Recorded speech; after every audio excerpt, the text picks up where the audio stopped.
I want to sing a song that says, "My child, be sensible in life. Life is not all about hurry or desperation. Whatever God wants for you, the plans of God in your life, no matter how it delays, it must come to pass."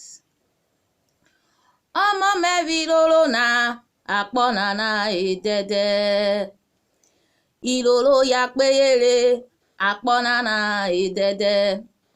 Kemukemuru wagwọnọrị na ìròrò ọsọmọ òkété wụbọ. Gidigidi ọdị ọta na ọrụ kefejikefe. Ọ̀lànàrọ̀wọ̀ kẹ́nà jiri fe kọ̀lẹ́dùbí oríkẹ́. Mọ̀mẹ́wò kwokwo yo yọ̀rọ̀ bọ̀wẹ̀ ọ̀dà wàrò àpọ̀ nànà ìdẹ́dẹ́.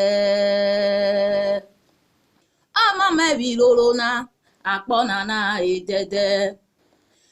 Ìlòlò ya péyèrè àpọ̀ nànà ìdẹ́dẹ́. Kemukemuru wagwọnọrị ìròrò ọsọmọ òkété wụbọ. Gidigidi ọdị ọta na ọrụ kefejikefe. Ọ̀lànàrọ̀wọ̀ kẹ́nà jiri fe kọ̀lẹ́dùbí oríkẹ́. Mọ̀mẹ́wò kwokwo yo yọ̀rọ̀ bọ̀wẹ̀ ọ̀dà wàrò àpọ̀ nànà ìdẹ́dẹ́. Àpọ̀ nànà ìdẹ́dẹ́. Àpọ̀ nànà ìdẹ́dẹ́. Àpọ̀ nànà ìdẹ́dẹ́. Àpọ̀ nànà ìdẹ́dẹ́. Ọmọ mẹ́bi lòlò na àpọ̀ nànà ìdẹ́dẹ́. Ìròrò ya péyèrè àpọ̀ nànà ìdẹ́dẹ́. Kemukemuru wagwọnọrị ìròrò ọsọmọ òkété wụbọ.